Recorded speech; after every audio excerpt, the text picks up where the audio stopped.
Hi, Roger Foxwell here, and thanks for joining me. Today I'm going to ask, how important is it to work at breathing and looking to help improve our lives? So, what have you been doing all day? I don't know about you, but one important thing I've been doing is looking where I'm going. What else have you been doing all day and all night? Breathing. Otherwise, you wouldn't be here watching this video. As we know, looking and especially breathing are absolutely fundamental to our lives, and yet it is very easy to just take them for granted. If we aren't looking in the right place and we aren't breathing efficiently, then we are spending a large part of our lives running our physical and mental systems inefficiently. This can lead to physical and mental stress, less control over our daily experiences, and less pleasure and fulfillment in our daily lives. When working in my hypnotherapy and holistic therapy practice, these areas are the very foundation of the work I do, and the most important starting points and foundations for any healing on any level rest with the quality of our breathing and the messages our brain is getting from our environment.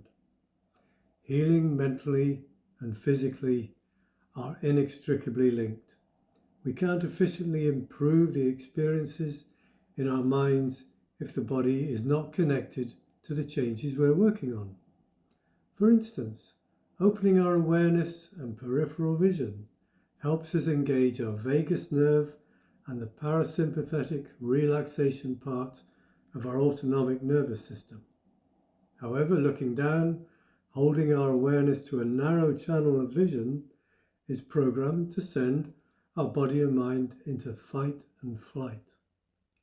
These two modes of awareness are quite different, and each generate massively different body chemicals, neurological connections, and feelings.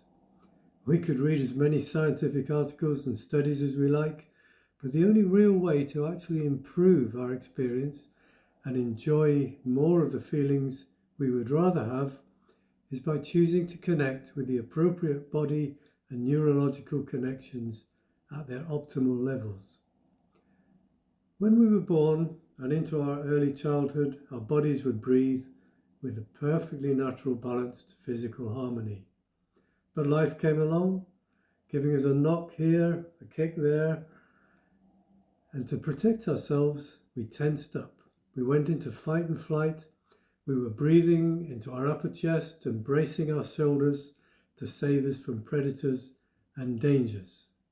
Soon we would unconsciously be locked into this keeping ourselves safe primal pattern.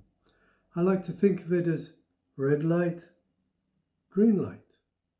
So, by relearning our original breathing patterns, we can get our whole body and brain to respond and help regain the best, most efficient and healthy ways to direct the balance of oxygen and carbon dioxide into our bodies.